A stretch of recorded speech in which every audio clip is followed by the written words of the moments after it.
the gilded cage, the sterile scent of disinfectant, usually a promise of health. A heavy silence descended on the Veridian Health Waiting Room, Aisha's throat, broken only by the rhythmic small hand of a digital clock, her knuckles white, and the frantic pounding of Aisha's heart against her ribs, floors, and the digital clock Lena ticking relentlessly above the reception desk. Her small body burning with a terrifying fever, usually a whirlwind of questions and angry, unfamiliar was eerily quiet. Aisha had head resting heavily against Aisha's hip. A believing Veridian's angry and unfamiliar promised the best bloomed care across Lena's dusky skin, but as she scanned the room, matching the fever that radiated from her crystal chandeliers, hot enough to feel through the thin cotton of her dress, all white and Veridian Health wasn't just a clinic. A chilling realization, it was an institution in her stomach. A fortress wasn't a sanctuary reserved for a select few. It was a gilded cage, gold leaf, and the cold, intricate patterns on the ceiling, of the blonde receptionist chandeliers behind the polished desk like frozen tears, with and the hushed whispers of the few other patients in the waiting room seemed to amplify the frantic drumbeat of Aisha's own heart. She had scrimped and saved, pulled strings she didn't know she had, just to secure this appointment. A privilege, she'd been told, for the very best care. But as they stepped inside, the privilege felt less like a sanctuary and more like a gilded cage, trapping them in its icy, unwelcoming grandeur. "Excuse me," Aisha said, her voice a little too sharp with suppressed panic, as she approached the reception desk. The woman behind it, a pristine blonde with a severe bun and eyes the color of glacier ice, didn't look up from her screen immediately. Her polished nails tapped a rhythm Aisha recognized. "You are not important." When the receptionist finally did deign to raise her gaze, it swept over Aisha and Lena with the swift, dismissive efficiency of a brush flicking away dust. There was no warmth, no professional greeting, only a flicker of something Aisha knew all too well, a quiet assessment, a categorization. "Name?" the woman asked, her tone flat, devoid of inflection. "Aisha Alston, and this is Lena. We have an appointment with Dr. Albright at 10:30. She's not well." Aisha tried to inject urgency into her voice, gesturing weakly at Lena, who swayed slightly. The girl's eyes, usually bright with curiosity, were glazed over, her breathing shallow and quick. The receptionist's gaze skimmed Lena's flushed face and the ominous rash, then returned to Aisha's pleading eyes. A subtle curl of her lip, almost imperceptible, tightened the corner of her mouth. "Alston," she repeated, dragging out the syllables as if tasting something unpleasant. Her fingers, long and perfectly manicured, danced over her keyboard, then paused. "I see no Alston on the schedule for 10:30. Perhaps you have the wrong date." "No, I confirmed it just yesterday," Aisha insisted, her voice rising. "It was Dr. Albright's office. Lena has a high fever and this rash it came on so quickly. Please, she needs to be seen." Aisha's hand instinctively went to Lena's forehead, confirming the alarming heat. At that moment, a figure emerged from a frosted glass door marked consultation rooms. Dr. Hayes, his white coat crisp and blindingly clean, his fair hair impeccably styled, paused by the desk. He was speaking animatedly into his phone, his laughter echoing a little too loudly in the quiet space. The receptionist caught his eye, a faint, almost conspiratorial smirk playing on her lips. Dr. Hayes ended his call, his eyes, a startling blue, briefly flicking over Aisha and Lena. He paused, his smile fading, replaced by a look of mild annoyance. "Problem, Brenda?" he asked, his voice smooth, cultured, and utterly devoid of concern. "Just a mix-up, doctor. Mrs. Alston here seems to think she has an appointment," Brenda said, her tone dripping with passive aggression. She didn't bother to correct him about Aisha's marital status. It was a subtle dig, one Aisha felt acutely. Dr. Hayes finally looked at Lena, a quick, perfunctory glance. His eyes lingered for a fraction of a second on the rash, then dismissed it, as if it were a minor inconvenience rather than a child's suffering. "Well, if she's not on the schedule, Brenda, she's not on the schedule. We're quite booked today, as you know. Perhaps you can fit them in at the end of the day, if there's a cancellation." He didn't wait for an answer. Turning instead to consult a tablet he pulled from his coat pocket, effectively turning his back on them. "The end of the day?" Aisha's voice was a strangled whisper. "Doctor, please. She's burning up. This isn't just a cold." Her plea hung in the air, unanswered. Dr. Hayes was already striding away, his attention clearly elsewhere. Brenda, empowered by his dismissal, offered a tight, insincere smile. "As Dr. Hayes said, we can see if there's an opening much later. Why don't you have a seat in the waiting area, and we'll call you if something comes up." Her tone was final. A brick wall erected between Aisha and the urgent care Lena so desperately needed. Humiliation burned Aisha's cheeks hotter than Lena's fever. She felt the weight of every silent gaze from the other patients, the subtle shifts in their postures, confirming her perceived place. This wasn't just an administrative error. It was a deliberate, calculated dismissal. They were told to wait not because of a full schedule, but because they were them. Aisha led Lena to a plush, oversized armchair in a corner, far from the polished reception desk. She tried to appear calm, but her hands trembled as she stroked Lena's forehead. "It's okay, baby," she murmured, though her voice wobbled. "Mommy will fix it. We just have to wait a little." Lena whimpered, a small, choked sound that tore at Aisha's soul. Her skin felt dry and papery, and a tremor ran through her tiny frame. The rash seemed to intensify, an angry constellation spreading over her chest and arms. Minutes stretched into an eternity. Aisha tried to distract Lena, pointing out the intricate patterns on the ceiling, whispering stories, but Lena was too far gone, her eyes fluttering, unfocused. Aisha felt a terrifying surge of helplessness, a primal scream trapped in her chest. She glanced at the clock again. 10:50. Only 20 minutes had passed since their scheduled appointment, and already Lena was slipping away. Then, with a sudden horrifying jerk, Lena's small body stiffened. Her eyes rolled back in her head, and a low, guttural sound escaped her throat. Her limbs began to convulse, violently, uncontrollably, thrashing against the luxurious fabric of the armchair. A thin line of foam appeared at the corner of her mouth. "Lena! Lena!" Aisha shrieked, her voice tearing through the hushed sanctity of Veridian Health, shattering the illusion of calm. She tried to hold her daughter, to cushion her, but Lena's small body was rigid with the terrifying force of the seizure.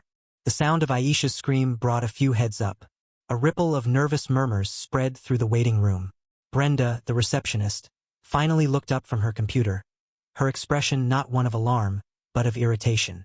A passing nurse, drawn by the commotion, hesitated, her gaze flickering between Aisha's frantic face and Lena's convulsing form, a strange mix of reluctance and annoyance twisting her features. No one moved quickly. No one rushed forward with the immediate, instinctive urgency of medical professionals witnessing a child in distress. They looked, they whispered, they waited. Aisha was dimly aware of the collective gasp, of the sudden, sickening quiet that followed her scream. All she could see was Lena, her beautiful, vibrant Lena, being stolen away before her eyes, and the glacial indifference of the white faces around her, watching, judging, delaying. "Help her! Please, help my daughter!" Aisha wailed, her voice raw with terror, her own body shaking as violently as Lena's. But even as she begged, Lena's convulsions worsened, her small body arching, her breath a ragged gasp. The gilded cage had become a tomb, and her daughter was suffocating within its opulent walls. The gilded cage became a tomb. Lena's tiny body, ravaged by a force Aisha couldn't comprehend, was an earthquake in her arms. Every muscle screamed, every breath a choked gasp that tore through Aisha's own lungs. The hushed sanctuary of Veridian Health remained just that, hushed. No rush of footsteps, no immediate urgency. Just the slow, deliberate shuffle of a nurse, then another, approaching with the reluctance of pallbearers. "Step aside, ma'am." The voice, sharp and devoid of warmth, belonged to a woman with a tightly pulled ponytail and a pristine white uniform, her eyes the color of iced glass. She didn't ask. She commanded. Aisha tried to cling to Lena, to form a shield around her. "No, my daughter needs me." But the nurse was surprisingly strong, her grip firm on Aisha's arm as she gently, yet forcefully, disentangled Lena from her mother's desperate embrace. Paramedics, summoned finally from some distant corner of the building, moved with practiced efficiency. They were white, like everyone else, their faces impassive, their movements swift and precise as they secured Lena onto a gurney. Aisha watched, numb with terror, as they fitted an oxygen mask over her daughter's small face, the clear plastic a cruel barrier. Common viral infection, most likely. One of the paramedics mumbled, more to his partner than to Aisha, his tone dismissing the violent convulsion as if it were a minor cough. "We'll get her to isolation, just to be safe."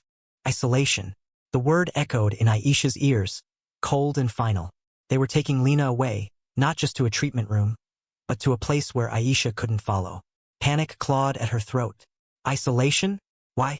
I need to go with her. Regulations, ma'am. For everyone's safety. The paramedic's gaze slid past her, lingering for a fraction of a second on the dark sheen of her skin, before he pushed the gurney down a long, white corridor. Doctor will be with you shortly. The corridor swallowed Lena whole. Aisha was left standing in the antiseptic silence of the waiting room, the ghost of Lena's convulsions still shaking her arms. The white faces around her watched, then slowly, one by one, returned to their phones and magazines, their brief moment of disquiet already forgotten. Brenda, the receptionist, was already on the phone, her voice a low, soothing murmur, as if nothing untoward had happened. Aisha sank onto a hard, plastic chair, the sterile air doing nothing to clear the fog of fear. Hours crawled by. The promised doctor did not appear. Every rustle of paper, every distant murmur of voices, made her head snap up, only to be met with disappointment. She tried to catch Brenda's eye, but the woman studiously avoided her gaze, typing with exaggerated focus. Finally, a slender man in a crisp lab coat emerged from the hallway Lena had disappeared down.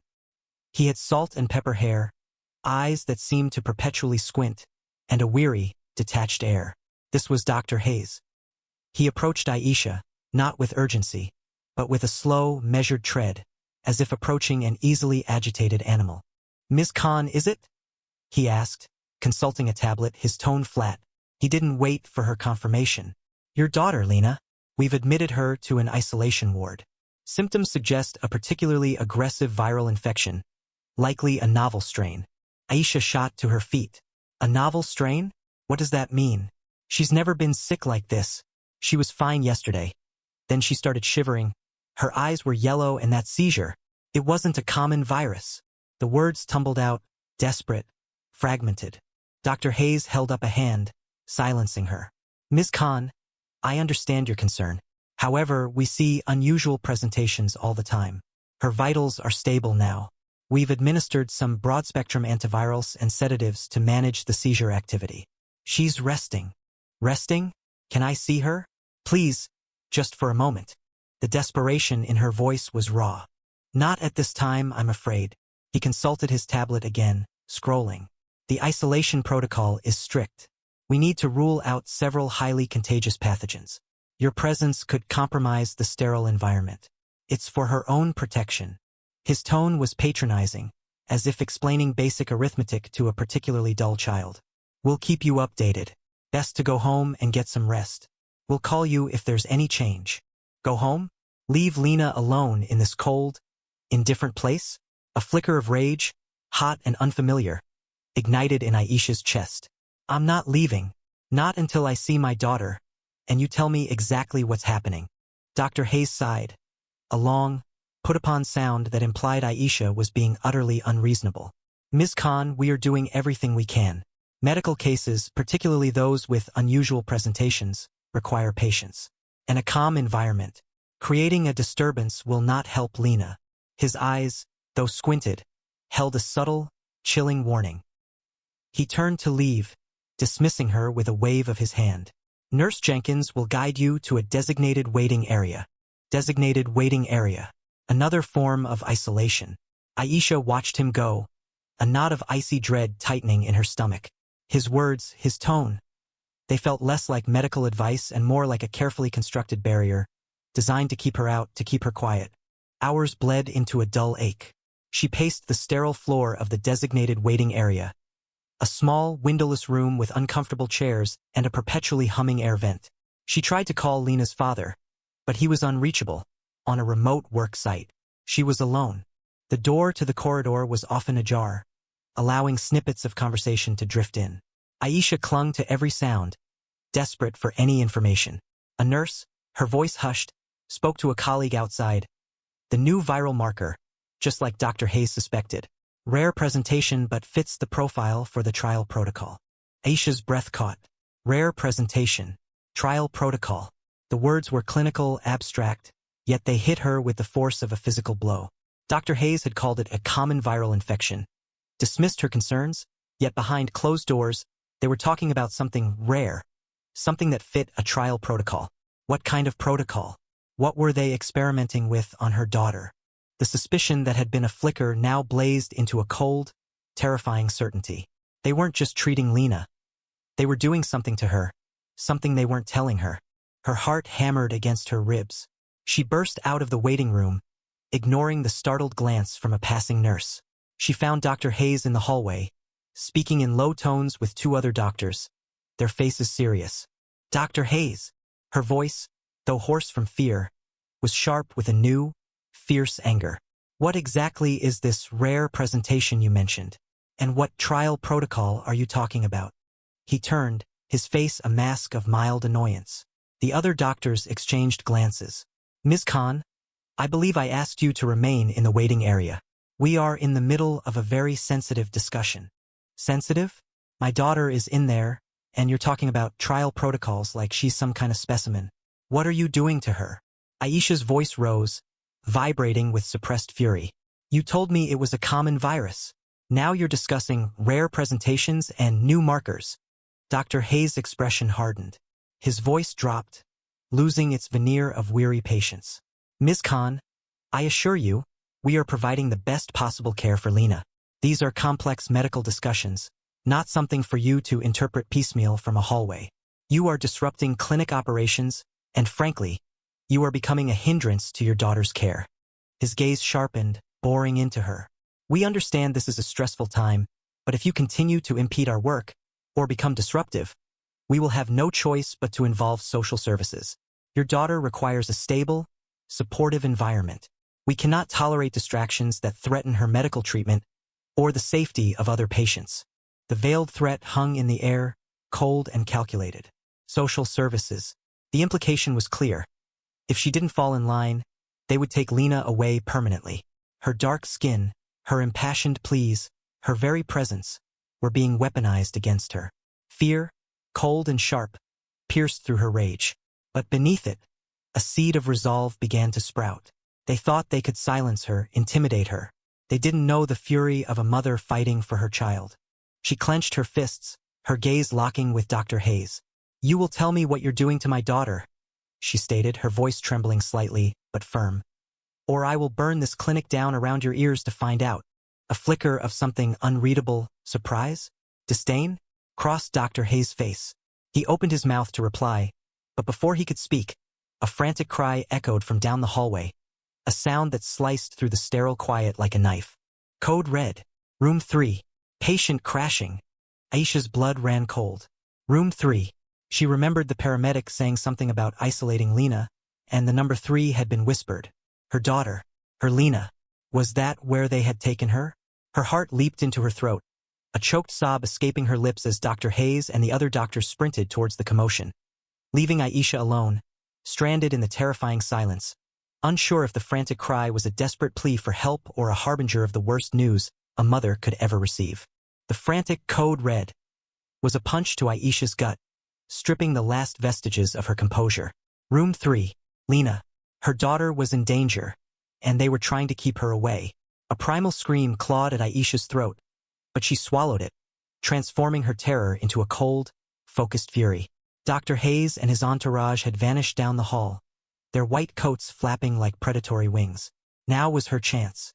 She sprinted, her bare feet slapping against the linoleum, a rhythmic drumbeat to her pounding heart. The sterile air, usually a harbinger of false safety, now felt heavy with a metallic tang, the scent of fear, of something vital being drained away. Corridor after corridor, a maze of white walls and closed doors, each one a potential tomb. Her eyes darted, searching for a sign, a number, anything to guide her. Nurses and orderlies, their faces tight with urgency, rushed past her, their whispers lost in the frantic symphony of the unfolding emergency. She was an invisible anomaly, a dark shadow amidst the blinding white. Finally, a faint glow of red light above a door. Room 3. The door was ajar, a sliver of terrifying reality peeking through. Aisha shoved it open, her breath catching in her throat. The scene inside was a blur of controlled chaos. 2 nurses and a doctor, not Hayes, were hunched over the bed, their faces grim, their movements precise and urgent. And there, amidst the flurry of activity, was Lena. Her daughter, usually a vibrant kaleidoscope of restless energy, lay frighteningly still, a pale ghost against the white sheets. Her skin, usually rich and warm, was an ashen gray, almost translucent. A spiderweb of wires snaked from her small chest, disappearing into machines that pulsed and beeped with an alarming rhythm. Aisha's gaze dropped to Lena's tiny arms, then her legs, and a cold dread seized her. Bandages. New ones. Thick, pristine white gauze wrapped around her right forearm, a fresh dressing on her inner thigh, and another, disturbingly large, across her lower abdomen. They hadn't been there before. Her heart clenched, a vice tightening around it. What had they done to her? The doctor barked an order, and a nurse hurried to adjust something on an foredrip. Aisha stood frozen in the doorway, a silent sentinel, until one of the nurses, a young woman with a kind face and wide, worried eyes, finally looked up and saw her. "Ma'am, you can't be in here," Nurse Anya said, her voice gentle but firm, her gaze flickering nervously to the doctor. "We need space." "She's my daughter," Aisha rasped, her voice thick with unshed tears. She took a step closer, her eyes locked on Lena's still form. "What's happened? What are these bandages?" The doctor, a stern-faced man with wire-rimmed glasses, turned, his expression exasperated. "Mrs. Hassan, this is a medical emergency. We are doing everything we can. Please, step outside." "Doing everything you can?" Aisha's voice rose, laced with a tremor of pure panic. "You threw us out, treated us like dirt, and now my daughter is like this. What is this code red? What are these new wounds?" She pushed past them, her hand reaching for Lena's forehead, which felt clammy and cool. Her fingers brushed against a thin piece of paper tucked under the edge of Lena's pillow, almost hidden by the hospital gown. Curiosity, a desperate need for answers, made her pull it out. It was a consent form, a form she had never seen. Experimental treatment protocol pediatric hematology. Her eyes scanned the small print, her mind struggling to process the jargon, then freezing on a single horrifying paragraph. Authorization for novel therapeutic intervention involving cellular modification. Potential side effects include severe immune response, localized tissue necrosis, and systemic inflammatory cascade. A cold wave of nausea washed over her. Cellular modification? Tissue necrosis? This wasn't for a viral infection. This wasn't even a standard treatment. This was a nightmare, and her signature wasn't on it. There was a scrawled, illegible scribble where her name should have been, underneath a printed line that read, "Guardian signature, emergency override, Dr. Elias Hayes." "What is this?" Aisha whispered, her voice a dangerous calm. She held up the form, her hand trembling violently. "What in God's name have you done to my daughter?" The doctor and nurses exchanged nervous glances. Nurse Anya's face paled, her eyes wide with something akin to fear. "Mrs. Hassan, that form is confidential," the doctor said, his voice hardening, his hand reaching for the paper. "You need to leave now. We will discuss Lena's treatment when she is stable." "Treatment?" Aisha laughed, a brittle, hysterical sound. "You call this treatment? You're experimenting on my child, without my consent. This isn't just negligence. This is criminal." Aisha's accusations hung heavy in the sterile air. The beeping of the machines suddenly amplified, mocking her. The doctor signaled to an orderly who had just entered. "Escort Mrs. Hassan out. She's obstructing patient care." "No!" Aisha clung to the foot of Lena's bed, her eyes burning with defiance. "I won't leave her. Not again." As the orderly gently, but firmly, began to pull her away, Aisha's gaze snagged on Nurse Anya's face once more.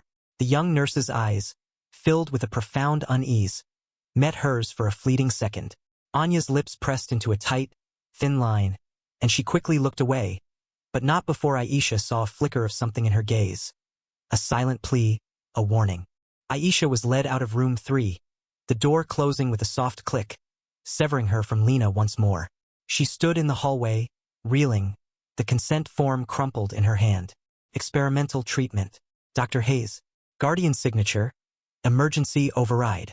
The pieces clicked into place, forming a horrific mosaic. This wasn't about race, not entirely. This was something far darker, far more organized. She slumped against the wall, head in her hands, the metallic tang of fear now overpowering. They weren't just prejudiced. They were predators, and Lena was their prey. Minutes later, as Aisha paced the desolate waiting area, a figure appeared at the far end of the corridor. It was Nurse Anya, clutching a clipboard, her head down, walking quickly towards an exit. Aisha felt a sudden, inexplicable urge to reach out to her. That look in Anya's eyes, it wasn't just fear. It was complicity, perhaps, but also a desperate struggle. Aisha intercepted her, stepping directly into her path. "Nurse Anya," she said, her voice low, urgent. "Please, what's going on? What are they doing to my daughter?" Anya flinched, her eyes darting around the empty hallway. I can't say anything, Mrs. Hassan. I really can't. You need to talk to Dr. Hayes." Her voice was a strained whisper, her hands clenching and unclenching on the clipboard. "Dr. Hayes signed a consent form for an experimental treatment I never authorized." Aisha pressed, her gaze intense. "My daughter is getting worse, not better. Those bandages, what are they hiding?" Anya swallowed hard, her gaze fixed somewhere over Aisha's shoulder, anywhere but on her face. Her chest rose and fell rapidly. I have to go," she stammered, trying to sidestep Aisha. "I'm off shift. Please," Aisha pleaded, a desperate plea in her voice. "If you know anything at all, tell me. For Lena." Anya stopped, her back to Aisha, her shoulders hunched. For a long, agonizing moment, she said nothing. Then, with a sudden jerky movement, she pulled a small, folded piece of paper from beneath her clipboard. Without looking back, she thrust it into Aisha's outstretched hand, her fingers brushing Aisha's just long enough to ensure the transfer. "Don't tell anyone," she whispered, her voice barely audible, thick with terror. "And don't contact me again." She didn't wait for a reply, practically running towards the exit, disappearing through the automatic doors. Aisha stared at the crumpled paper in her palm. Her heart hammered against her ribs, a drum solo of anticipation and dread. Her fingers, still trembling, unfolded the note. The handwriting was neat, almost childlike, but the message was anything but. "Records gone missing. Look for the others." The words swam before her eyes, stark and chilling. "Records gone missing. A cover-up. Look for the others." Plural. It wasn't just Lena. This wasn't just Dr. Hayes and his casual racism. This was a systematic, terrifying operation, hidden beneath the gleaming facade of a hospital, preying on the vulnerable, on those deemed easy to dismiss. Aisha crumpled the note in her fist, her gaze hardening. The initial fear began to transmute into something far more potent, a cold, burning resolve. They thought she was just another hysterical black mother, easily intimidated, easily silenced. They were wrong. She would not stop until she unearthed every dark secret this place held. She would find out who the others were, and she would tear this clinic apart to save her daughter. Her phone buzzed in her pocket, a jarring interruption to her silent vow. She pulled it out, her eyes scanning the incoming call. It was a restricted number. Before she could decide whether to answer, the line disconnected, replaced by a terse, chilling text message. "We're watching you, Mrs. Hassan. For your own good, and Lena's, walk away." Aisha's blood ran cold. They were watching her, and they knew what she was planning. But retreat was no longer an option. She glanced back at room 3, a fierce protectiveness swelling in her chest. Lena was her world, and for her world, Aisha would burn theirs down. The chill of the autumn evening was a stark contrast to the inferno raging inside Aisha. "Records gone missing. Look for the others." Anya's words, a desperate plea whispered on a paper scrap, were her only compass. The menacing text from the restricted number, "We're watching you, Mrs. Hassan," had solidified her resolve. Fear was a luxury she could no longer afford. For Lena, she would brave any darkness. Her first lead, tenuous but potent, came from an online community forum she'd stumbled upon years ago, a lifeline for parents navigating complex healthcare systems. Filtering by Veridian Health, then by accounts of unusual complications or diagnostic mysteries in children, a disturbing pattern began to emerge, mostly from marginalized communities. It was a digital breadcrumb trail leading through the city's neglected corners. Her first stop was a faded brownstone on the outskirts of Kensington, a district perpetually overlooked by city planners. The building itself sagged with age, its paint peeling like sun-scorched skin. Apartment 3B. Aisha knocked, her heart thrumming an anxious rhythm against her ribs.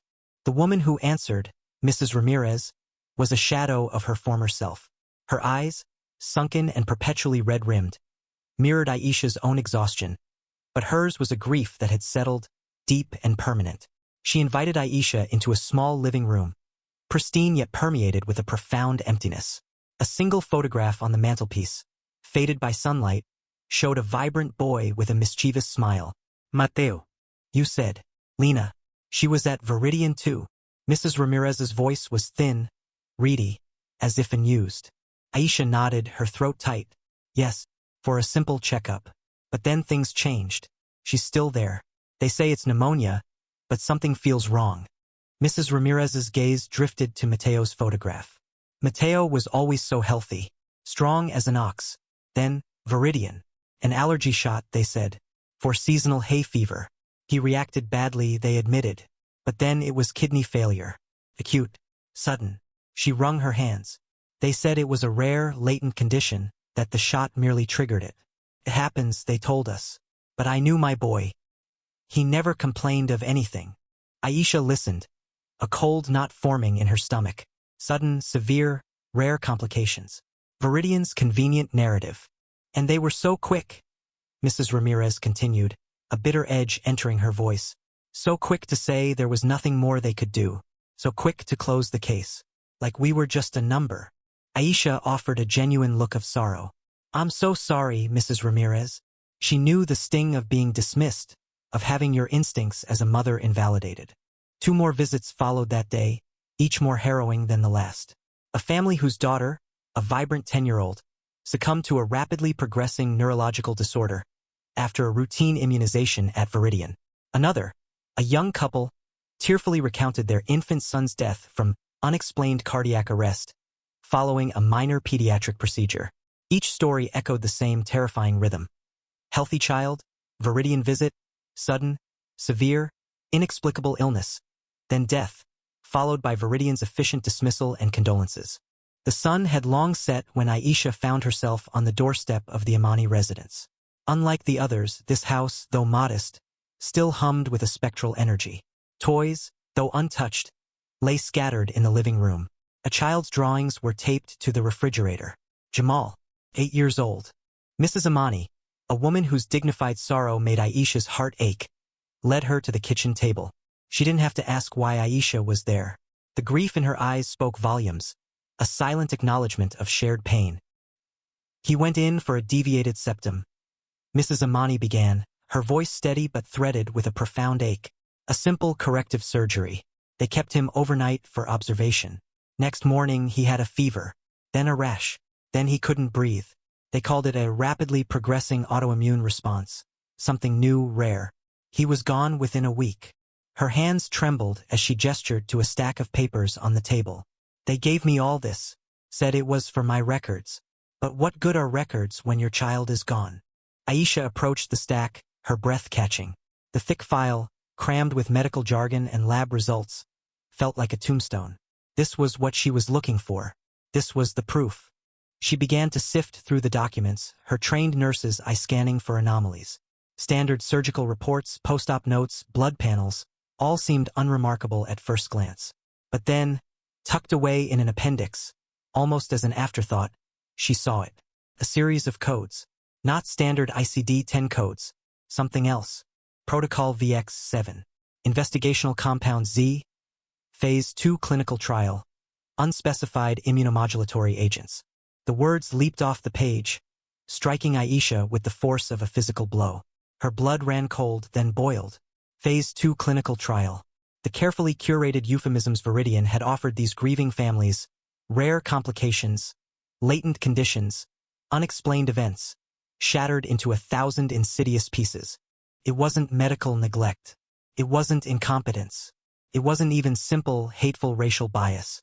The prejudice, the dismissal, the long waits. It had all been a calculated smokescreen. A way to identify a vulnerable population, a demographic whose complaints would be easily disregarded, whose deaths would be attributed to their pre-existing societal disadvantages. They weren't being turned away because of their skin color. They were being selected. Selected for monstrous human experimentation. Jamal hadn't died from a rare autoimmune disorder. He died from an unspecified agent, a chemical concoction forced into his young body as part of a clandestine clinical trial. Mateo, Chloe, the infant boy, all of them unwitting test subjects in a medical horror show masquerading as a hospital. Aisha's hands began to shake, a tremor of pure, unadulterated terror. Lena. Her Lena was still there. Had they given her the unspecified agent too? Was her pneumonia a symptom of Protocol VX7? The very thought made her stomach churn, threatening to bring up the bile of pure dread. "Mrs. Amani?" Aisha whispered, her voice barely audible. Do you understand what these codes mean?" Mrs. Amani shook her head, her face etched with exhaustion. "No, just more doctor talk. They said I wouldn't understand. They lied," Aisha said, her voice growing stronger, colder. "They experimented on Jamal, on Mateo, on those other children. They were running illegal drug trials, using our children as subjects because they thought we wouldn't ask questions. Because they thought we didn't matter." The silence that followed was deafening, broken only by the frantic pounding of Aisha's heart. She carefully folded the critical pages from Jamal's file, tucking them into her purse. This was the evidence. Undeniable, incriminating. As she stood to leave, the weight of the files, of the unspoken horrors they represented, pressed down on her. Mrs. Amani, now utterly drained, merely nodded her goodbye, lost in the new, terrifying truth Aisha had revealed. Aisha stepped out into the frigid night, the streetlights casting long, distorted shadows. The city felt different now, no longer just a place of struggle, but a labyrinth hiding monsters. Her mind raced, planning. She needed to get this information to someone. The police? An investigative journalist? But who could she trust? Veridian Health was powerful, influential. They had covered up multiple deaths. Her hand went to her purse, reassuring herself the documents were still there. That's when she saw it. A dark sedan, parked across the street, its engine idling, headlights off. It hadn't been there when she arrived. As she watched, a figure in the driver's seat turned, and for a fleeting second, caught in the distant glow of a street lamp, Aisha saw a flash of chrome reflecting from an object held in their hand. A camera lens. They knew. They had been watching. And now they knew she knew. The threat from the text message solidified into a terrifying reality. She had found their secret, and now she was next on their list. Aisha spent the night in a state of hypervigilance. The image of the idling sedan and the glint of the camera lens burned into her retinas. Sleep was a luxury she couldn't afford. The stolen documents, now tucked securely inside a locked box in her apartment, felt like a ticking bomb. They had seen her. They knew. The threat wasn't a warning anymore. It was a promise. But fear, potent as it was, sharpened her focus rather than dulling it. She had to expose them, and quickly. The more she knew, the safer she might be, or so she hoped. Her first priority, Dr. Hayes. The memory of his dismissive wave, the cold indifference in his eyes, fueled a new, dangerous resolve. He was more than just an arrogant doctor. He was a gatekeeper, maybe even a conductor, in this twisted orchestra of medical malfeasance. She went to the public library early the next morning, choosing a quiet corner far from prying eyes. With Jamal's file spread open on the desk, she meticulously cross-referenced every detail. The rare complications, the sudden deterioration, the specific drug protocols. And then the common denominator emerged, stark and undeniable. Dr. Elias Hayes. His signature, always distinct, neat, almost a flourish, appeared on the consultation notes, the revised treatment plans, and, chillingly, the final discharge summaries for every case of acute myeloid toxicity she had identified.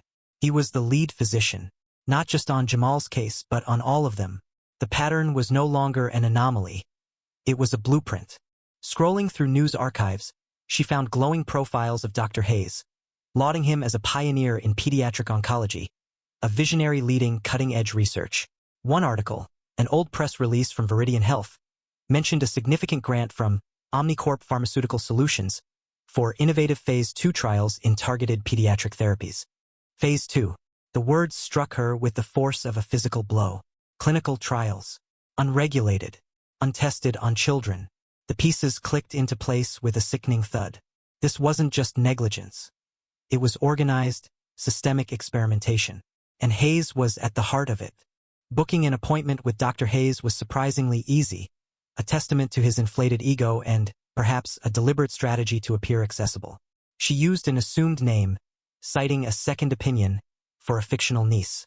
She dressed sharply, professionally, to counter his inherent condescension. The waiting room of Hayes's private practice wing at Veridian Health was opulent, hushed, adorned with abstract art and leather chairs. White families, mostly, sat with their children, their faces etched with a mixture of hope and anxiety. Aisha felt a familiar prickle of injustice. This pristine facade, built on wealth and privilege, masked a rotting core. When her name was called, she walked down the polished corridor, her pulse thrumming a frantic rhythm against her ribs. Hayes's office was even grander. A large mahogany desk, medical degrees framed in gold, a panoramic view of the city. He looked up from a file as she entered, his smile practiced, superficial.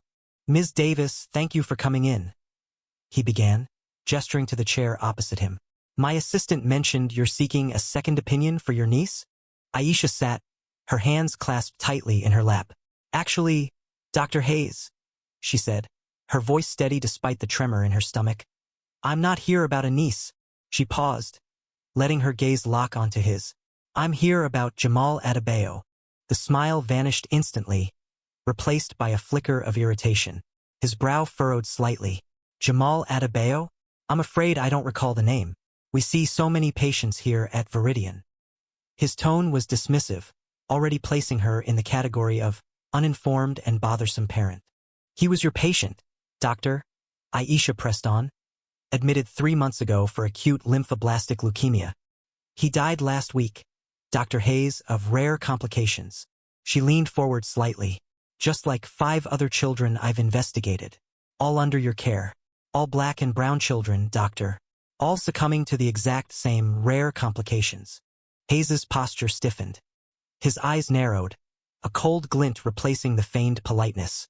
"Ms. Davis, I understand grief can be a powerful motivator, but I assure you, Veridian Health maintains the highest standards of care. Every unfortunate outcome is thoroughly reviewed.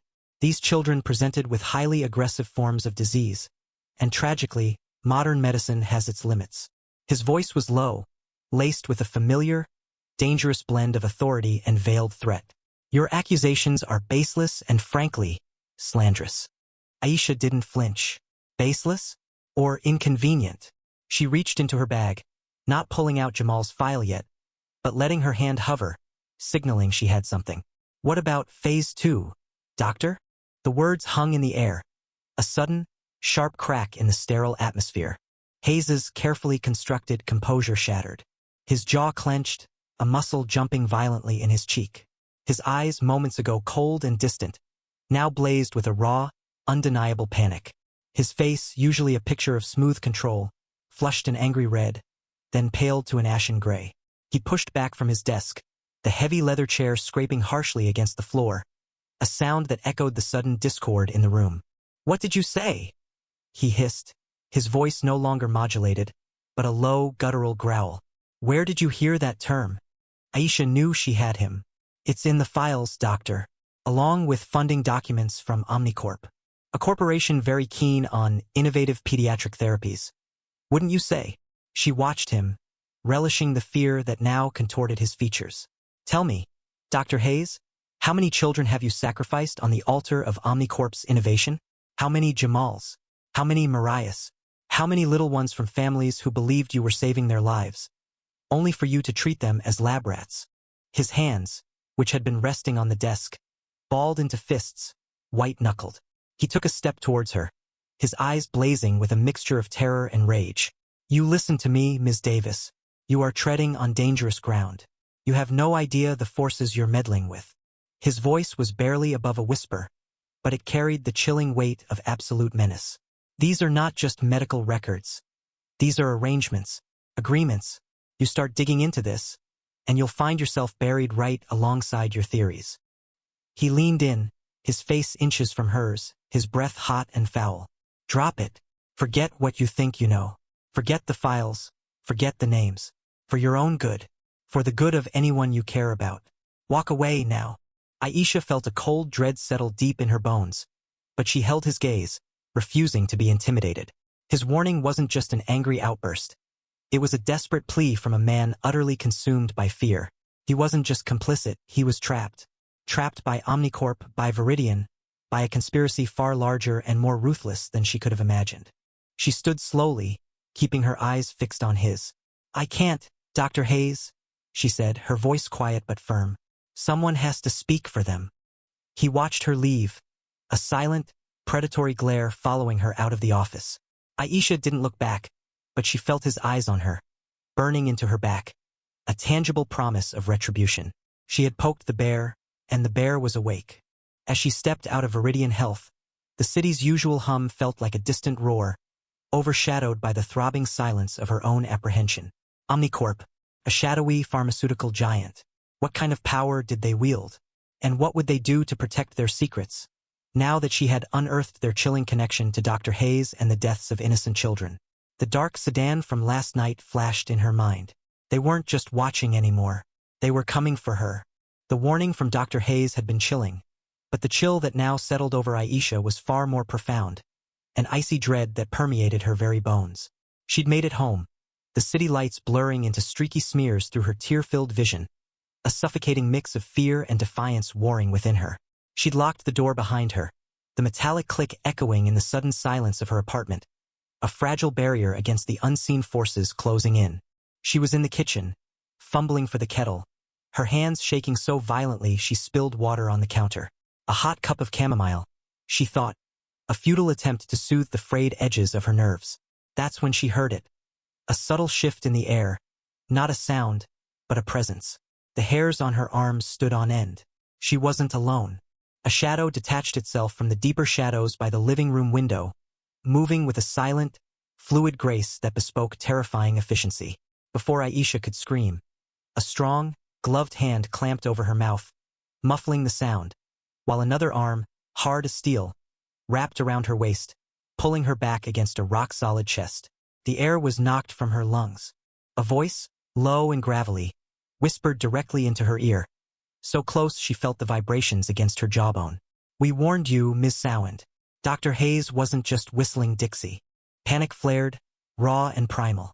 She thrashed, elbowing wildly, kicking back with all her might, but her attacker was immovable, a wall of muscle and menace. A dull thud against her temple, the world tilted, and then a searing pain bloomed across her ribs as she was slammed against the kitchen island. A hand twisted her arm, forcing her down, her face pressed against the cold, unforgiving granite. "This is a message," the voice continued, devoid of emotion, like a machine delivering a pre-programmed threat. "Drop it. Walk away. Forget you ever saw Dr. Hayes. Forget Veridian. Forget Omnicorp. Or next time." The voice dropped, a chilling undercurrent of intent. It won't be a warning. A sharp, agonizing pain erupted in her side, a kick so brutal it stole her breath entirely. She gasped, a ragged, wheezing sound, her vision blurring at the edges. She heard a click, the sound of a camera flash, and then the faint metallic tang of her own blood filled her mouth. A final, forceful shove, and she crumpled to the floor, her body screaming in protest. The shadows coalesced and then dissipated, leaving only the deafening silence, the lingering scent of ozone, and the throbbing agony in her head and ribs. Took Aisha a moment to realize she was truly alone. Shakily, she pushed herself up, every movement a fresh jolt of pain. Her temple throbbed, a bruise already darkening beneath her skin, and her ribs felt like they'd been splintered. Tears of pain and fury streamed down her face, but she swallowed them back. They wanted her to be scared. They wanted her to stop. She wouldn't. Her trembling fingers fumbled for her phone. Dialing 911 was an act of pure will. The police arrived, 2 uniformed officers, their faces a mixture of weary resignation and polite skepticism. They surveyed the undisturbed apartment. The locked door, her attacker must have used a key, or picked the lock with surgical precision. The lack of forced entry. "No, nothing's missing," Aisha managed, her voice hoarse, recounting the attack. He hurt me, and he told me to stop investigating." Officer Miller, a burly man with a tired mustache, jotted notes dispassionately. "So, you think someone attacked you for looking into a doctor?" He exchanged a glance with his younger partner, Officer Chun, who looked uncomfortable. "Ma'am, with all due respect, sounds like a run-of-the-mill home invasion. Could be a warning from a past disgruntled acquaintance. Happens all the time." "No, it wasn't random," Aisha insisted, a tremor in her voice. "He specifically mentioned Omnicorp and Veridian Health. This is connected to my daughter's illness. They're trying to silence me." Miller sighed, his pen hovering over his notepad. "We'll file a report, Ms. Sowand. But without any forced entry, or clear evidence of a specific threat, it's difficult to proceed. We'll keep an eye out, of course. But honestly, it sounds like you're putting yourself in danger with these theories. The dismissive tone, the implication that she was delusional, was like another blow. Aisha watched them leave, the squad car lights fading down the street, leaving her feeling more exposed and isolated than ever before. The police wouldn't help her. She was on her own. But the attack hadn't broken her. It had forged her. The fear was still there, a cold knot in her stomach, but it was now dwarfed by a furious, unyielding resolve. They wanted her to stop. She would dig deeper. They wanted to silence her. She would scream from the rooftops. Ignoring the throbbing pain in her head, Aisha limped to her laptop. The attack, the veiled threats, it all confirmed her darkest suspicions. Omnicorp. That name resonated with a sinister weight. She started a new search, abandoning her previous cautious approach. No more general searches about medical malpractice. This time, she went for the jugular. Omnicorp controversies, unethical clinical trials, Veridian health scandals. Hours bled into the early morning. Aisha worked through the pain, fueled by coffee and a burning need for answers. She trawled through archived news articles, academic papers with redacted sections, and obscure forums where anonymous whistleblowers had once tried to sound the alarm before their posts mysteriously vanished. What she found was a sprawling, insidious web. Omnicorp, a pharmaceutical titan, had a disturbing global footprint. References to expedited drug approval processes in developing nations, euphemisms for trials on vulnerable populations with little oversight. She unearthed veiled reports of drug trials in impoverished African villages and remote South American communities, where informed consent was often a meaningless concept, lost in translation or overshadowed by promises of much-needed medical care or paltry financial compensation. These trials, often for experimental drugs, seemed to disproportionately target populations with unique genetic markers or specific environmental exposures, often the very people least able to question or refuse. Then she hit gold, a successfully suppressed scandal from 2 decades ago, buried so deep it took forensic levels of digging to unearth. A drug, still in its early testing phases, administered to children in a rural setting, resulting in severe neurological damage and several fatalities. The families had been paid off, the whistleblowers silenced, the entire incident scrubbed from public record through a terrifying display of legal muscle and financial might. The company had rebranded, acquiring smaller health networks, slowly erasing its tainted past, all while continuing its work under new names. Veridian Health was one of its more recent acquisitions. Aisha's breath hitched. She scrolled through old scientific papers, some hinting at novel approaches to disease management, exploratory immunological therapies, all couched in careful, almost deceptive academic language. But when she cross-referenced the symptoms, the demographics, the underlying conditions, a horrifying pattern began to emerge. The racial bias at Veridian Health, the dismissiveness toward her and Lena, the delayed appointments, the sense of being an outsider, a nuisance. It wasn't just prejudice. It was a calculated, systemic strategy. They weren't just discriminating. They were selecting subjects from marginalized communities, individuals who might be less likely to have strong advocates, less likely to question, less likely to have the resources to fight back. Her gaze fell on a grainy photo from one of the archived articles. A child with an autoimmune disorder, displaying similar symptoms to Lena's. The caption mentioned an experimental treatment from Omnicorp's subsidiary. The child hadn't survived. A cold, hard certainty settled over her. The blood drained from her face, leaving her ghost pale. It was worse than she could have ever imagined. Lena's condition, her sudden deterioration, the doctor's evasiveness, the experimental treatment Dr. Hayes had hinted at. It wasn't just a misdiagnosis or medical negligence. It wasn't just a hidden disease. Lena wasn't just sick. She was a victim, a test subject, an unwitting participant in an illicit, unethical human trial. And Aisha, in her desperate search for a cure, had unknowingly delivered her daughter into their hands. The realization hit her like a physical blow, far more devastating than the attack in her kitchen. Her own child, exploited, experimented upon, by the very people sworn to heal her. A choked sob escaped her, tasting like ash and bile. She had to get Lena out, now. But how? And what if it was already too late? Her eyes darted to the clock. 4 a.m. Veridian Health would be closed. The earliest she could even try to retrieve Lena was hours away. Hours in which Omnicorp could be doing God knows what to her daughter. Her gaze landed on her phone, then on the scribbled number for Dr. Anya Sharma, the compassionate resident who had shown Lena kindness. If anyone at Veridian had a conscience, it would be her. It was a long shot, a desperate gamble, but Aisha knew she had to take it. She just prayed she wasn't putting Anya, or Lena, in even greater danger. The old diner glowed like a lone, defiant ember in the pre-dawn gloom, its neon sign flickering a tired welcome. Aisha pulled her battered sedan into the furthest, darkest corner of the parking lot, the engine cutting out with a reluctant cough. Her hands trembled on the steering wheel, knuckles white, a cold knot of dread tightening in her stomach. She'd chosen this place for its anonymity, its 24/7 service, and its inherent forgettability. Anya was already there, hunched in a booth near the back, facing the door. Her usually neat hair was disheveled, her skin ashen beneath the harsh fluorescent lights, making her look younger, more vulnerable. Her eyes, wide and bloodshot, darted nervously around the empty diner. When Aisha slid into the opposite seat, Anya flinched, her body tensing as if expecting a blow. "You came," Aisha stated, her voice hoarse, raw from hours of silent screaming. There was no warmth, no pleasantry, just the hard edge of accusation. Anya nodded, a barely perceptible movement. "You said it was urgent, and after what happened, I couldn't just ignore it." Her gaze dropped to her hands, clasped tightly on the table, picking at a loose thread on her sleeve. She didn't need to specify what happened. The broken plate, the jagged shard, Aisha's feral desperation. It hung heavy between them, an unspoken threat. Aisha leaned forward, her voice dropping to a dangerous whisper. "Lena, tell me about Lena." Anya's breath hitched. She finally met Aisha's gaze, her eyes brimming with a fragile mixture of fear and guilt. I shouldn't be here. If anyone finds out." "Finds out what, Anya?"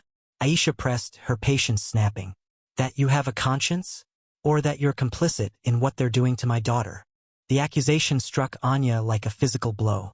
She recoiled, a faint gasp escaping her lips. "No, never complicit. I tried, Aisha, I really did. I didn't know how deep it went." Not until she trailed off, swallowing hard. "Until what?" Aisha pushed, her voice rising. The diner, thankfully, remained empty, the lone cook humming tunelessly behind the counter, oblivious. "Until they almost killed another child? Until Lena was practically a ghost of herself? Just tell me." Tears welled in Anya's eyes, spilling over. "It's Veridian Health. It's not what it seems. None of it." She looked like she was about to vomit. "Omnicorp, they're behind it. They own us, Aisha. Every doctor, every nurse, every piece of equipment, every building. And they have a directive." Aisha felt a cold tendril of dread coil around her heart. A directive for what? Anya took a shaky breath, her gaze fixed on some point beyond Aisha, as if she were seeing the horrors unfold before her. Illicit human trials. On children. From marginalized communities. Her voice was barely audible. "They target families they know won't have comprehensive medical records. Families they think won't question. Families who are vulnerable. They exploit it. They exploit us." The words hung in the air, each one a hammer blow to Aisha's soul. Marginalized communities. Vulnerable. It clicked into place with horrifying clarity. The dismissive glances, the waiting, the implicit assumption that Aisha and Lena were less than, that their lives held less value. This wasn't just negligence. It was systemic, deliberate cruelty. "Lena," Aisha whispered, the name a plea and a curse. "My Lena. She was a test subject." Anya nodded, a single silent tear tracing a path down her cheek. "Yes, they started her on an experimental drug. Not a known treatment. That's why she declined so rapidly. It was never about helping her. It was about observing the effects of the compound." A wave of nausea washed over Aisha, her child, her beautiful, trusting Lena, reduced to a specimen, a data point in some monstrous experiment. The rage that had been simmering for weeks now erupted, hot and searing. She slammed her fist on the table, making the sugar dispenser rattle. "Who?" Aisha demanded, her voice a guttural growl. "Who is doing this? Hayes? Is it him? I knew he was shifty." Anya shook her head frantically. "No, not entirely. Dr. Hayes, he's a participant, yes, but he's deeply conflicted. He tried to push back, subtly, but he was forced. They have leverage over him, Aisha. Something personal. He's terrified." "Then who?" Aisha practically snarled. Who is the mastermind behind this abomination? Anya's eyes flickered to the door, then back to Aisha, a new, more profound fear etching lines into her face. Mr. Sterling. He's the clinic's administrator. He's not just an administrator, he's the architect. He holds direct ties to Omnicorp's most ruthless executives. He's the one pulling the strings. Hayes is just a puppet. The name hit Aisha with a sickening lurch. Sterling. The man with the cold eyes and the practiced smile. The one who had personally intervened when she tried to complain, assuring her of Veridian's unwavering commitment to patient care. A wolf in sheep's clothing, orchestrating the torture of children from behind a desk. Anya fumbled beneath her oversized cardigan, pulling out a slim USB drive. Her hand trembled so violently she almost dropped it. I've been compiling evidence. Digital copies. The real treatment protocols. The patient records they hid from the official system. Lena's records. Aisha. All of it. It's all on here. She slid it across the table. It was a tiny device, holding a universe of damning truth. Aisha stared at the USB drive, then back at Anya. Why now? Why tell me? Anya's gaze hardened, her fear giving way to a desperate resolve. Because you were right. Because I couldn't live with myself anymore. And because after you confronted me, I knew I was next. They track everything. My emails, my calls, my movements. They know I've been asking questions. They know I've been trying to help Lena in small ways. If they could do that to a child, what would they do to me for trying to expose them? Her voice dropped to a frantic whisper. This isn't just about justice for Lena anymore, Aisha. It's about survival. Aisha picked up the USB drive, its smooth plastic feeling strangely heavy, almost radioactive, in her palm. The weight of it was immense, proof, undeniable, of the monstrous conspiracy that had stolen her daughter's health, perhaps her life. But holding the proof was one thing. Using it, that was an entirely different, terrifying prospect. So what do we do? Aisha asked, her voice tight, a dangerous edge returning to it.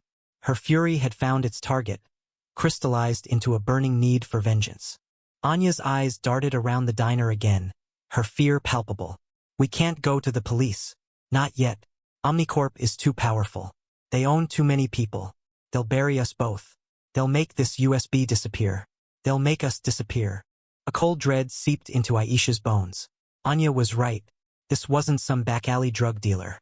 This was a multinational corporation, a titan of industry, with endless resources and no discernible conscience.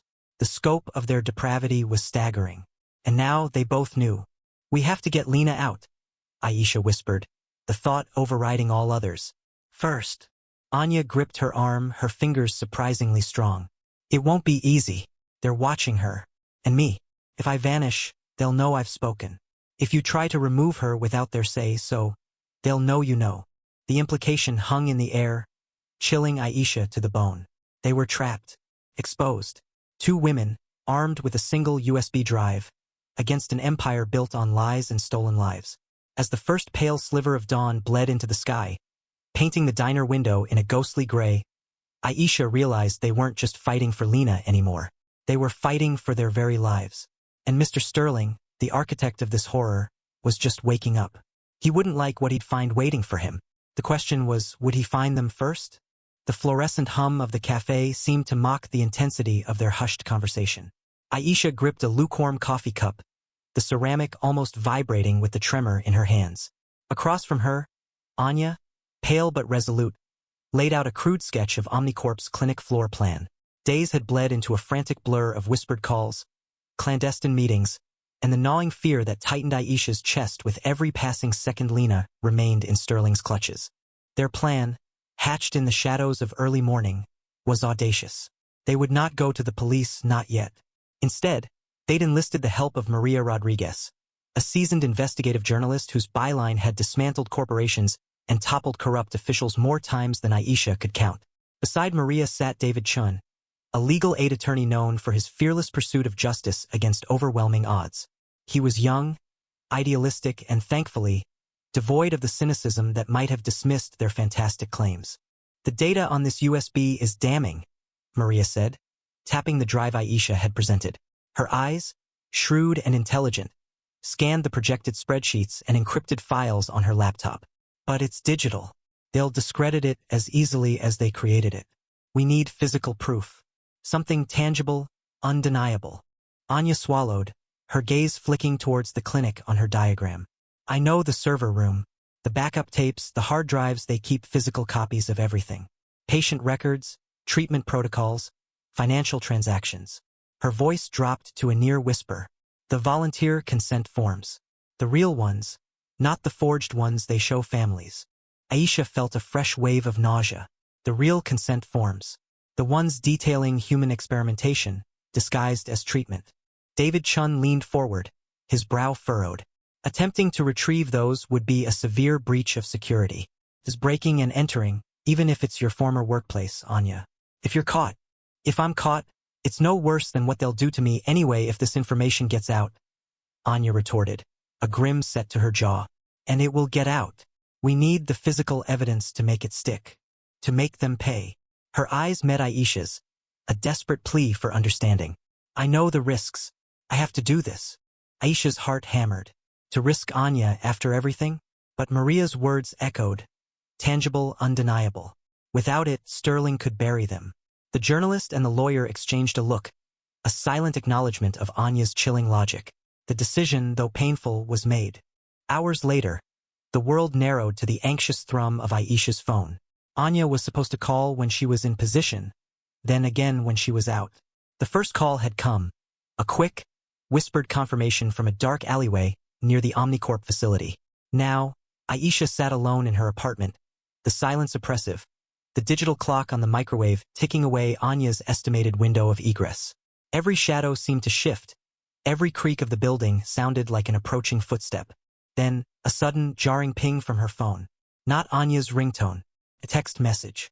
From an unknown number. Her stomach lurched. Your daughter is safe. For now. A cold dread gripped Aisha. This wasn't Anya. This was Sterling. He knew. Before she could even process the message, her phone rang. Again, an unknown number. Her finger hovered over the screen, trembling. She knew. She picked up. Aisha. What a pleasant surprise. The voice was smooth, cultured, utterly devoid of warmth. Mr. Sterling. Her blood ran cold. Where is she? Aisha's voice was a ragged whisper. Ah, the resourceful Miss Anya. She's currently recuperating in our, shall we say, secure ward. There was a pause, a theatrical beat designed to twist the knife. Quite an enterprising young woman. A shame she chose to squander her talents against us. Anya. Caught. Aisha felt the air leave her lungs. What have you done to her? Nothing yet. She triggered an alarm. A rather sophisticated one, I might add. Very disappointing for someone who knew the system so well. It appears loyalty is a fickle mistress. Sterling's voice hardened, losing its playful edge. But that's not why I'm calling Aisha. Aisha's breath hitched. She knew what was coming. It hung in the air, a poisoned arrow aimed straight at her heart. Your daughter, Lena. We've been very generous with her treatment. Wouldn't you agree? Keeping her stable, giving her a chance. The word chance was dripping with menace. But should you choose to betray that generosity, should you decide to release those fabricated documents to your journalistic friends? Well, he paused again, letting the implication fester. Aisha could hear her own frantic heartbeat. Let's just say that the experimental treatment would cease. Immediately, and without it, her rapid decline would be unavoidable. Terminal. You understand, don't you? Her life, Aisha, is entirely in your hands. And the clock, as they say, is ticking. Aisha swayed, clutching the phone so tightly her knuckles whitened. Lena. Her sweet Lena, so fragile, so vulnerable. Sterling wasn't just threatening. He was guaranteeing an agonizing, premature death. And not just Lena's. Anya, too, would be at his mercy. The weight of the world crashed down on her. Lena's innocent face swam before her eyes. Then Anya's fierce, determined gaze.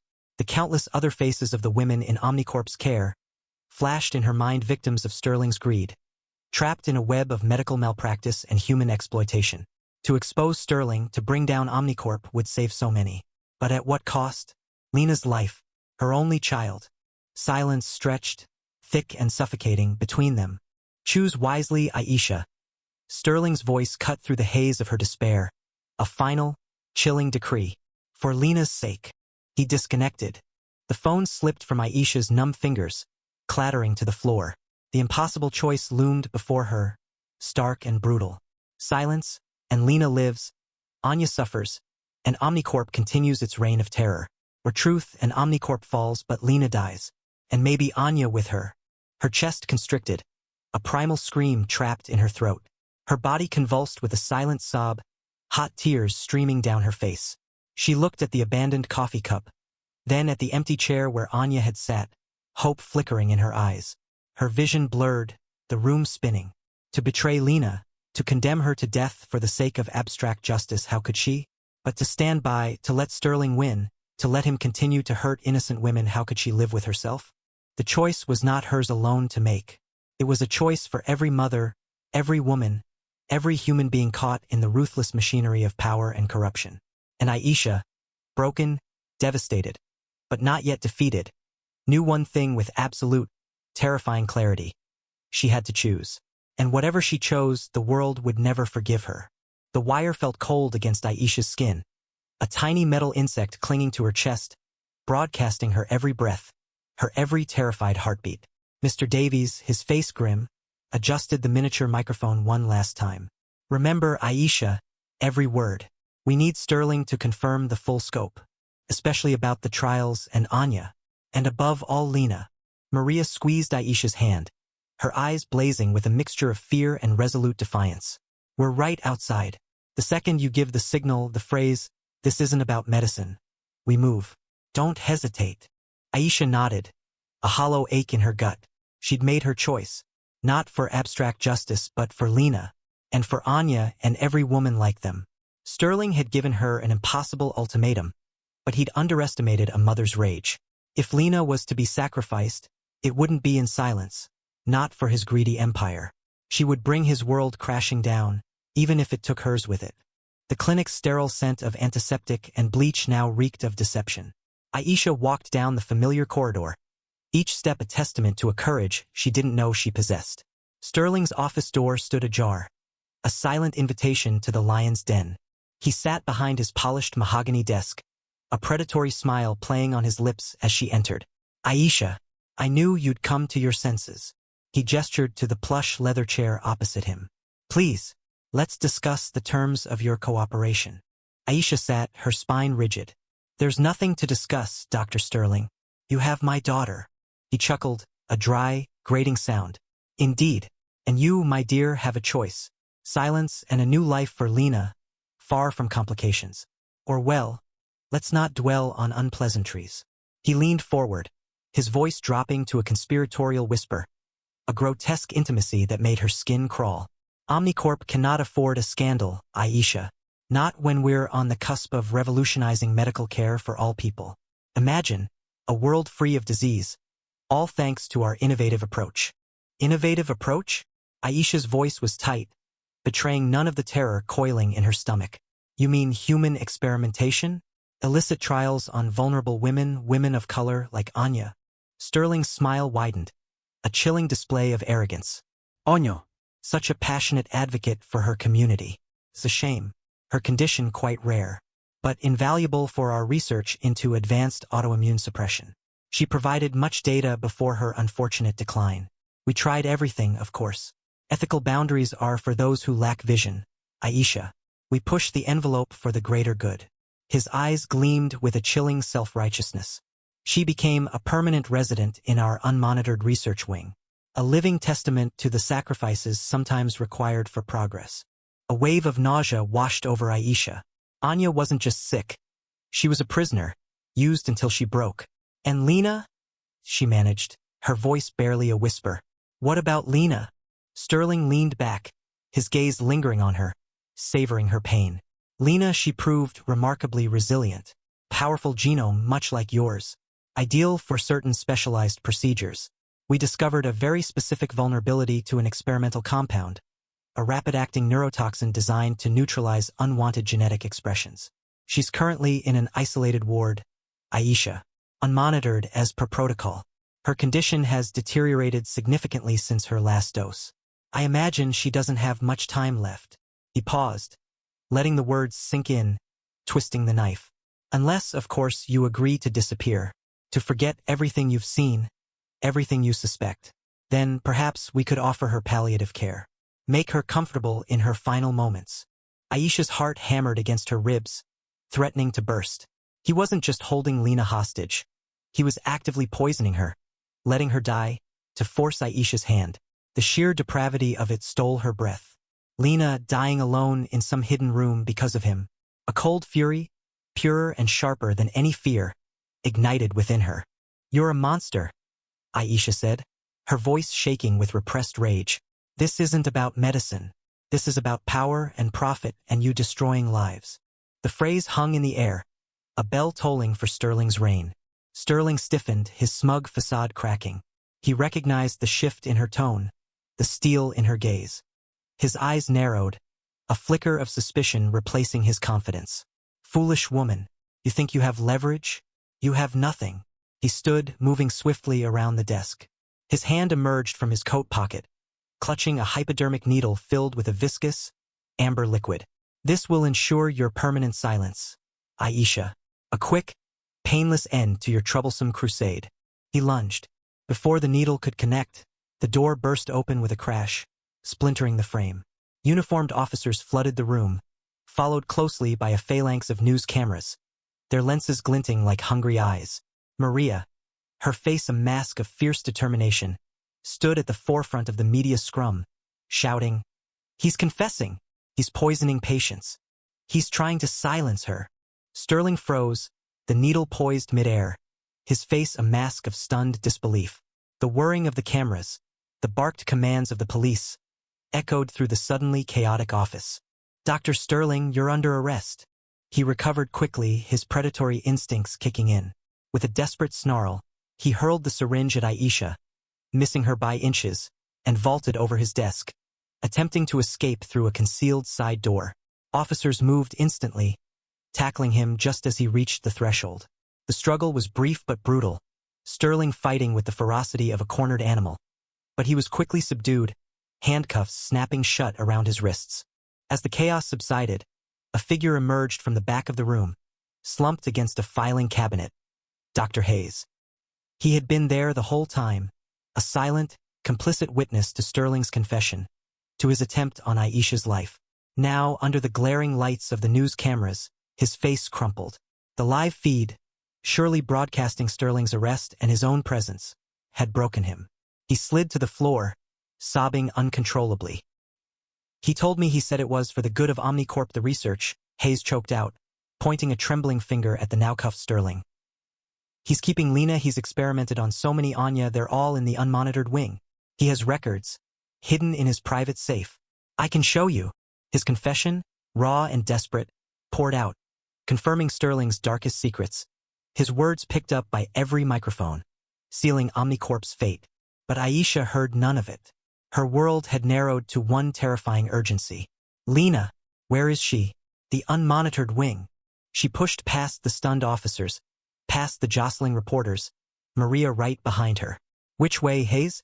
Show me." Hayes, still weeping, pointed a trembling finger down a dimly lit, rarely used corridor she'd never noticed before. "Third door on the left, it's a sublevel access by keycard only." Aisha didn't wait. Fueled by adrenaline and a mother's primal terror, she raced down the hallway, Maria's footsteps echoing behind her. They found the door, heavy and unmarked. An officer, following them, quickly forced it open. The air inside was stale, cold. The corridor was even darker, leading to a series of metal doors. Each one felt like a tomb. Aisha scanned the sparse, coded labels, her heart pounding. Then she saw it. Unit 7, Subject 342, L. Davies. She tore the door open. Lena lay on a narrow cot, barely visible in the dim light. Her skin was ashen, her breathing shallow, almost imperceptible. A tangle of wires connected her to a basic, blinking monitor that showed a dangerously flatline pulse. Her eyes were closed, her face devoid of the vibrant life Aisha remembered. She looked like a fragile doll on the verge of shattering. Aisha fell to her knees, grasping Lena's cold hand. "Lena, my baby, wake up." But Lena didn't stir. Only a faint, almost imperceptible shudder ran through her tiny body, a ghost of a breath. A single tear traced a path down Aisha's cheek, reflecting the flickering hope that warred with overwhelming despair. The truth was out. Sterling was captured. But Lena might be gone. Was it too late?